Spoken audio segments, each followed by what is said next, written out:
Hello and welcome again. It's me, Mr. D. We're back here again for our second crochet lesson, and in this lesson we'll be looking at using a single crochet stitch to build up from our foundation chain. We'll look at a couple of ways that you can do that, starting with the basic way that a lot of people learn first, and then looking at a second way to do it that gives a more finished appearance to the piece. So we'll be taking the yarn and the crochet hook up again, and we'll get our hook back into the loop and prepare this to work. So the first way that people will learn to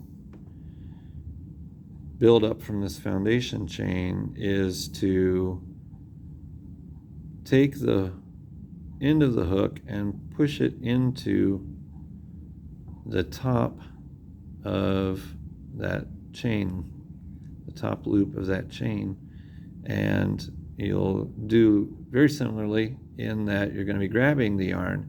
However, instead of coming in from the top and kind of wrapping in from that side, we're going to come in from the back and grab the yarn and then pull it through. Now you'll notice you have two loops on the hook, and to finish this single crochet you're going to grab that yarn and pull it through both loops. So now we have our first single crochet in that first chain. And what you would do is then continue along your chain, putting the hook through that top loop of the chain, yarning over, pulling through that loop, and then grabbing the yarn, yarning over, and pulling through both loops again for our second single crochet. What I will do now is just work along this chain. You'll recall that we had 12 chains, and if I wanted to keep the number 12, I could have done one more chain and then done the first stitch into the first chain, and that would preserve the 12 all the way across. However, as I did not do that, we should end up with 11 single crochets along.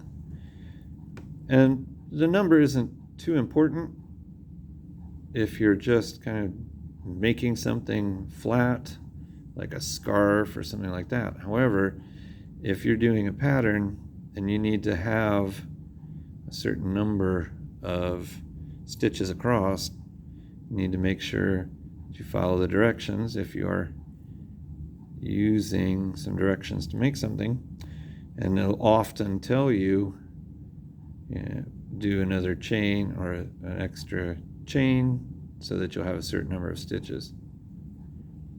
Again, for what we're doing here, this little learning project, that's not important. What is important is kind of getting comfortable doing this. And after you do enough stitches, you start getting comfortable, and you can even set kind of a rhythm for yourself. And one nice thing about this type of hobby is that it can be very relaxing, especially if you're just kind of moving along a row. You don't have to think about different stitches or counting, just that you're moving along and you get a crochet stitch in each chain. Okay, so now we have one row of single crochet stitches into our chain. You can see They each have loops on the top, similar to the chain that we had at the beginning. And you'll see now that the chain doesn't really have two loops like it did before. It just has one loop because we used the top loop from that chain.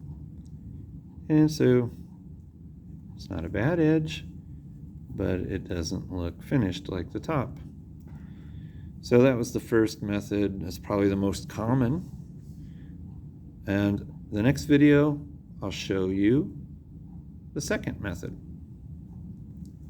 All right, goodbye for now. Enjoy and have fun practicing. Goodbye.